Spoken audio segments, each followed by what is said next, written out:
আসসালামু আলাইকুম রহমতুল্লাহি ওয়া বারাকাতুহু। আলহামদুলিল্লাহ ওয়াহদা ওয়াসসালাতু ওয়াসসালামু আলা মান লা নাবিয়্যা বা'দা। আউযু বিল্লাহি মিনাশ শাইতানির রাজীম। বিসমিল্লাহির রহমানির রহিম। আলহামদুলিল্লাহ, যাবতীয় প্রশংসা গুণগান একমাত্র মহান আল্লাহ সুবহানাহু ওয়া তাআলার জন্য, যিনি আমাদের সৃষ্টি করেছেন। আমরা একমাত্র তার ইবাদত করি। তিনি একমাত্র আমাদের রিজিক দাতা, আমাদের জীবনে ভালো থাকা সকল কিছুর মালিক একমাত্র আল্লাহ সুবহানাহু ওয়া তাআলা। এই পৃথিবীর জমিনে আমরা অনেক মুসলমান, আমরা অনেক কিছু জানি না, অনেকে বুঝি না, অনেক কিছু বুঝি না যে আমরা কার কাছে চাই।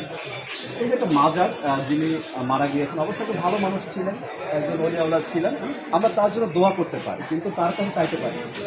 এখানে আমাদের দেওয়ার ক্ষমতা রাখে না। এই যে দেখেন মাজারটা, এই যে মানুষ অনেকে টাকা দেয়, 10 টাকা 20 টাকা অনেকে দিচ্ছে, মানুষ মানত করতেছে, এটা সম্পূর্ণ শিরক। এই শিরিক করা যাবে না। এটা আল্লাহ তাআলার কাছে আপনার সমস্ত সব থেকে বড় গুনাহ হচ্ছে শিরিকে আকবার। আল্লাহ তাআলা বলেছেন যে তোমাদের জীবনের সমস্ত গুনাহ আমি ক্ষমা করে দেব, কিন্তু শিরিক ক্ষমা করবো না। যদি কোনো ব্যক্তি শিরিক নিয়ে মৃত্যুবরণ হয়, সে যদি মারা যায়, তার নিশ্চিত অবস্থান হবে জাহান্নাম। তা কোনো মাজারে, আমাদের বাংলাদেশে অনেক মাজার আছে, অনেক মহিলারা আছে, অনেক পুরুষ আছে যারা মাজারে আছে, মাজারে এসে তারা 10 টাকা 5 টাকা, হয়তো রোগ ব্যাধি হয়েছে, বাচ্চা কাচ্চা হয় না, অনেক সমস্যার জন্য তারা মানত করে। এটা ইসলামে সম্পূর্ণ হারাম।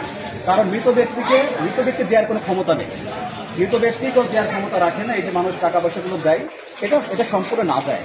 দোয়া করা যাবে, মাজারে এসে দোয়া করতে পারেন আপনি। এটা কবর, পৃথিবীর জমিনের মাজার বলে সব হচ্ছে কবর। এখানে এসে কোনো ব্যক্তি যদি এখানে 10 টাকা 5 টাকা, যে টাকায় 1 টাকা যদি দেয়, তার ঈমান থাকবে না, সে মুশরিক হয়ে যাবে। যদি কোনো মুসলমান, সে যত বড় লম্বা দাড়ি হোক না কেন, যত লম্বা, যত জুব্বা পরুক না কেন, যত বড় মুফতি মৌলানা হোক না কেন, যদি কোনো মুসলমান এখানে এসে 10 টাকা 5 টাকা 1 টাকা দিয়ে যায়, মানত করে, তার ঈমান থাকবে না, তাকে কালেমা পড়তে হবে, তার ঈমান হারা হয়ে যাবে। যদি কেউ বিশ্বাস করে আল্লাহ ছাড়া কেউ কিছু দিতে পারে, ওই ব্যক্তি যত বড় বুজুর্গ হোক না কেন, তার ঈমান থাকবে না। আমরা একমাত্র আল্লাহ সুবহানাহু ওয়া তাআলাকে চাইবো, সে ছাড়া আমাদের আর কেউ দেওয়ার মালিক নেই। কি আছে কেউ? আমরা কাকে চাইবো? একমাত্র আল্লাহ তাআলাকে চাইবো। কারণ এই যে মাজার, হয়তো তার কাছে খারাপ লাগতে পারে অনেকের, কিন্তু মৃত মানুষের দেওয়ার কোনো ক্ষমতা রাখে। আপনি তার জন্য দোয়া করতে পারেন। মৃত মানুষ তো দিতে পারে, আমাদের কোনো দেওয়ার ক্ষমতা তার নেই, আছে নাকি? আল্লাহ ছাড়া, রাসূল সাল্লাল্লাহু আলাইহি ওয়াসাল্লাম দেওয়ার ক্ষমতা একমাত্র কে দিতে পারে? কে? আল্লাহ তাআলা। তার মানে এই যে মাজার আছে, অনেকে বোঝেন, অনেক মহিলারা বোঝেন, এসে মানত করে, কি করে 10 টাকা 5 টাকা দেয়, অনেকে বোঝেন না, আবেগ দিয়ে আপনারা আসেন, অনেকে মনে করেন যে আবেগের ভাই, এটা আসলে কেমন হয়ে যাচ্ছে, কি বলেন, অনেকে খারাপ লাগতে পারে। এখানে গালি দিতে পারেন, কি বলেন, এত ভালো জায়গা আছে, কিন্তু এখানে আসলে দোয়া করতে পারেন। কিন্তু এই যে মাজারগুলো আছে, কোনো মৃত ব্যক্তির কাছে গিয়ে আপনি কি করতে চাইতে পারেন না। কোনো ব্যক্তিদের যদি কোনো মানুষ চায় যে আপনি আমার মনের চাপ পূর্ণ করতে পারেন, আপনি আমাকে দেন, এই টাকাটা দিলাম এখানে, তাহলে আমার মনের আশা পূর্ণ হবে, আমার বাচ্চা কাচ্চা হবে, আমি ধনী হব, আমার অভাব দূর হবে, আমার রোগ মুক্ত, তাহলে কি হবে? এটা কি হবে? শিরিক হবে। ওটা শিরিক হবে। আল্লাহ তাআলা বলে তো শিরিকের কোনো ক্ষমা হবে না। আর জাহান্নাম থেকেও আল্লাহ তাআলা মানুষকে বের করবে একটা মুহূর্তে।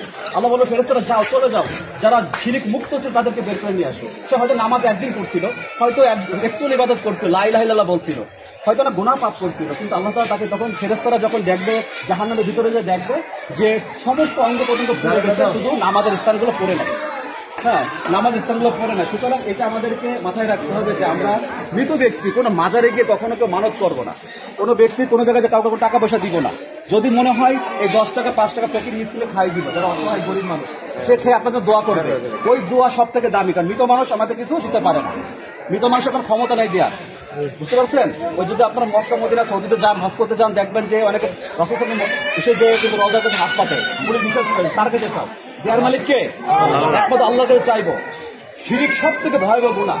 আপনি জীবনে যতই গুনার পাপ করেন না কেন, জিনা বলেন, সুদ বলেন, ঘুষ বলেন, যাই বলেন, জিনার থেকে মহাপাপ আর নেই, শিরিকের থেকে মহাপাপ আর নেই। তা আমরা ইনশাআল্লাহ কি শিরিক মুক্ত থাকবো? ইনশাআল্লাহ মনে থাকবো।